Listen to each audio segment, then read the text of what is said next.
Car Alexandre Lemaire. Bonjour Laurent Tessier. Bonjour Alexandre, bonjour Marion, bonjour à tous. Rédacteur en chef de l'émission Pascal Pro et vous sur Europe 1. Alors hier, Laurent, vous avez reçu beaucoup d'appels sur la présence de l'humoriste controversé Yacine Bellatar auprès d'Emmanuel Macron pour sa visite d'État au Maroc. Une présence surprise, je rappelle que Yacine Bellatar ne figurait pas dans la première liste de la délégation fournie par l'Elysée, 122 invités. Le palais aurait sans doute voulu que ça passe inaperçu, que ça ne soit pas raconté. Heureusement, ça n'a pas échappé à Jacques Serret d'Europe 1 et Thomas Bonnet de CNews qui ont révélé l'information, pendant que d'autres faisaient sûrement semblant de ne pas voir Yacine Bellatar lundi au Maroc à la cérémonie d'accueil sur le tapis rouge en jogging. L'homme, on le rappelle, a un sacré CV. Il avait dit « Je ne suis pas Charlie, je ne suis pas Nice ». Ça avait provoqué quelques remous. Et rappelons également qu'il a été condamné à 4 mois de prison avec sursis pour menace de mort. Un temps aussi conseiller officieux d'Emmanuel Macron sur les quartiers qui avait recommandé au chef de l'État de ne pas aller à la marche contre l'antisémitisme. Alors le nom de Yacine Bellatar a finalement été ajouté tard, lundi, dans une liste actualisée, diffusée par l'Elysée, évidemment, mais après on nous dira qu'il n'y avait pas d'intention de dissimuler cette présence, je reste perplexe.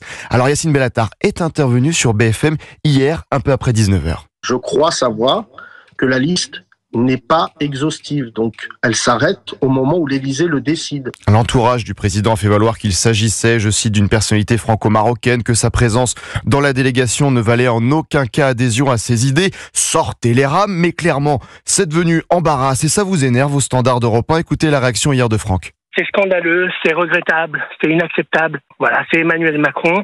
Si vraiment cette personne, elle a l'oreille d'Emmanuel Macron, c'est franchement inquiétant. Il est à côté de Sébastien, il est hors sujet. Quand il faut aller à droite, il va à gauche. Si vous n'aviez pas révélé l'affaire, personne n'aurait su. Ça serait passé en catimini. Il n'y a que CNews et Europe 1 qu'on en parlait. La liste, elle a été fournie.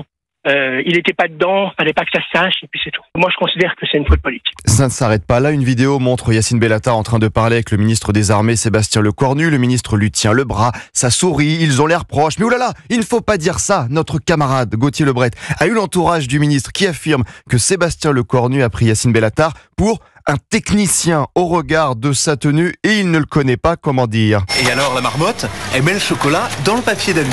Mais bien sûr. Oui, même un enfant saurait mieux se défendre après une bêtise, surtout qu'hier, quelques heures plus tard, que disait Yacine Bellatar sur BFM ? Je connais Sébastien Lecornu puisque je l'ai croisé à plusieurs reprises. Je trouve déplorable que quelqu'un autour de lui dise que j'étais un technicien. Non mais on nous prend vraiment pour des idiots. Comment créer une polémique en quelques instants ? Vous n'annoncez pas dans un premier temps un invité dans la délégation alors que tout le monde peut le voir sur place.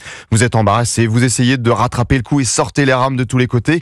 Tout le monde ne connaît pas Alexandre, cet humoriste controversé qu'est Yacine Bellatar et vous me direz peut-être on s'en moque. Mais après cette affaire, comment voulez-vous faire confiance quand on tente de vous cacher des choses ? Comment voulez-vous faire confiance ? Vous pourrez continuer de réagir au standard d'Europe 1 tout à l'heure. Laurent Tessier, à tout à l'heure et ce sera avec Olivier Delagarde à partir de 11h sur Europe 1.